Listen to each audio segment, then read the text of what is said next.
नमस्कार दोस्तों, मैं हूं सूरज और मैं आज आपको बताने जा रहा हूं भारतीय साक्ष्य अधिनियम 1872, जिसमें कि पिछला जो हमारा वीडियो था उसमें मैंने 58 तक की सेक्शंस को जो है मैंने बताया था आपको।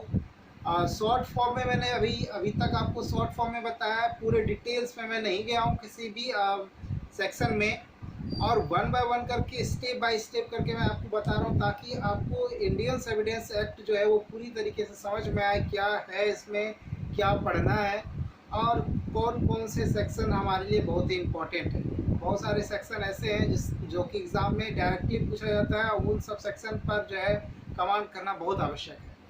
और जब आप वीडियो को देखोगे तो उसमें क्या किया गया है, मैंने आपके सामने में जैसे पढ़ने का जो एक तरीका होता है उसी तरीके से मैंने वन बाय वन करके सभी वीडियोस को बनाया ताकि कम सेक्शन को कवर करते हुए सारे सेक्शन को देखा जाए एक एक करके और उस पर आपका कमांड हो जाए।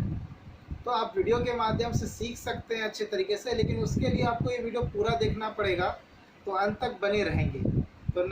तो पहले हम लोग जो पिछला जो हमारा वीडियो था उस वीडियो में मैंने 58 तक के सेक्शंस को कवर किया था इंडियन एविडेंस एक्ट में।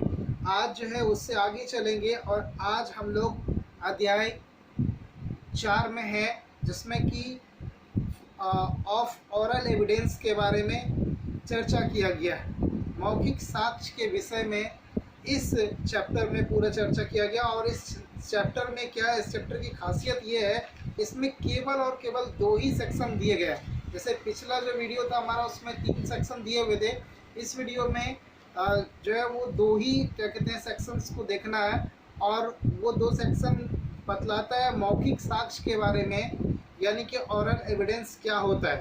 तो सबसे पहले 59 जो है वो बताता है कि proof of fact by oral evidence, मतलब कोई भी साक्ष्य जो है वो क्या किया जाए अगर मौखिक रूप से किसी मौखिक साक्ष्य को ही साबित किया जाना है। इसमें मौखिक साक्ष्य द्वारा तथ्यों को साबित किया जाना। तो बोलता है कि प्रूफ ऑफ फैक्ट्स बाय, यानी कि किसी तथ्य को प्रमाणित कीजिए किसके द्वारा, ओरल एविडेंस, मौखिक साक्ष्य के द्वारा। ये कौन कहता है, कौन सा सेक्शन? ये कहता है हमारा 59 जो है हमारा ये सेक्शन कहता है।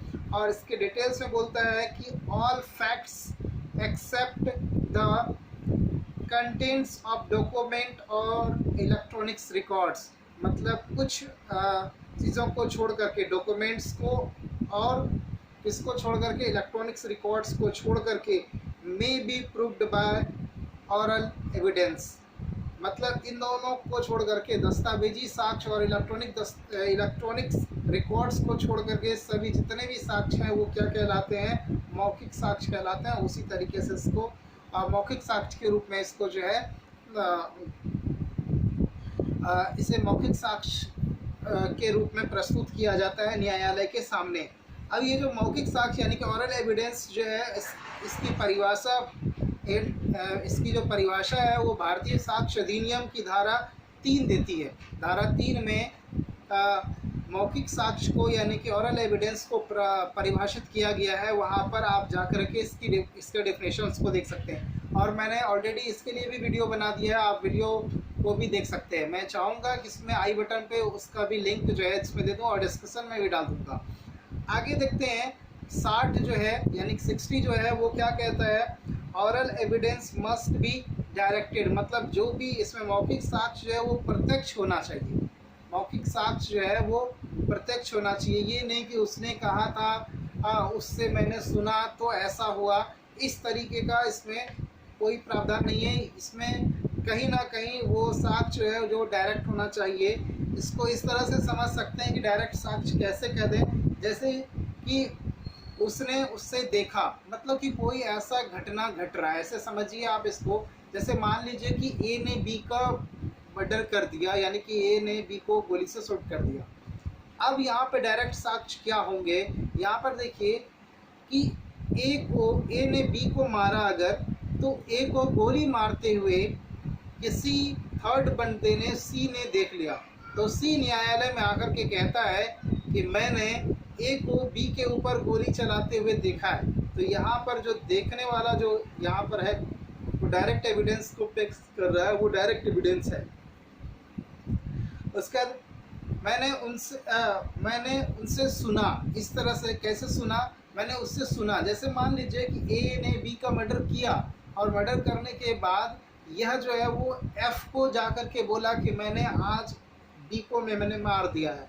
तो यहाँ पर जब उस ए ने ये एडमिट करता है, किसके सामने ये करता है? तो एफ के सामने, कि मैंने जो है किसको मारा है? बी को मारा है। और इस चीज़ को सी जो है वो सुन लेता है बोलते हुए, किसको? तो यहाँ पर जो ये जो लेकर के आया तो उसने ऐसा सुना और वो फिर न्यायालय में आकर के यहाँ पर वो गवाही दे सकता है, क्योंकि उसने उस व्यक्ति को ही सुना है बोलते हुए उसको कि मैंने उसको मारा है।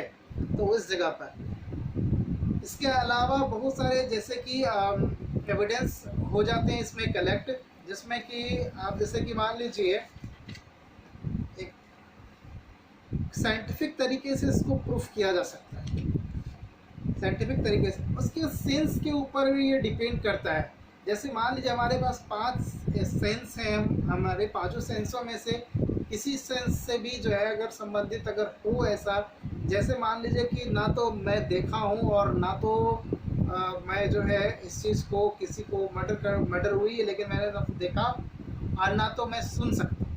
लेकिन जब मर्डर भाग रहा था वहाँ पर से बहुत तेज़ी से मर्डर करते हुए, तो बॉडी में किसी दूसरे बॉडी में वो टच हो गया और टच हो गया तो उसने उसे पकड़ लिया, जिससे पार के फेस पर उसने क्या किया? हाथ दिया। तो अंधा व्यक्ति है उस तरह से, तो उसको धड़फड़ाहट में ऐसा लगा और वो जब न्यायालय के सामने गया तो बोलता है कि नहीं, मैं अपने सेंस के आधार पर जो है इस चीज़ को बता सकता हूँ। तो वहाँ पर जब सेंस के आधार पर भी बताएगा तो वो भी ऑरल एविडेंस के रूप में स्वीकृत होगा न्यायालय में, और वो भी ऑरल एविडेंस के रूप में लिया जाएगा। कुछ बातें इसमें और भी हैं, जैसे कि एक तो टॉपिक है इसमें अनुश्रुति साक्ष्य का वर्जन है इसमें। जैसे कि मान लीजिए जैसे मर्डर होता है या कोई ऐसा घटना होता है कि श्याम का पेन चोरी हो गया है, और श्याम का अगर पेन चोरी हुआ है तो यह बी और सी जो है वो बात कर रहा था आपस में कि बी और श्याम बी जो है, जैसे मान लीजिए ऐसे नहीं समझ पाएंगे, जैसे कोई व्यक्ति है ए और कोई व्यक्ति है बी। ए का पेन चोरी हो जाता है और चोरी हो जाने के बाद इस घटना जब ये घटना फैलती है, पता चलता है, तो उसमें से कोई एक सी है जिसने डी को बात करते हुए पाया कि इसका जो पेन है वो किसने लिया है? बी ने ही लिया है। डी ये बात कर रहा है एफ से या ई से, और ये कौन सुन रहा है? सी सुन रहा है।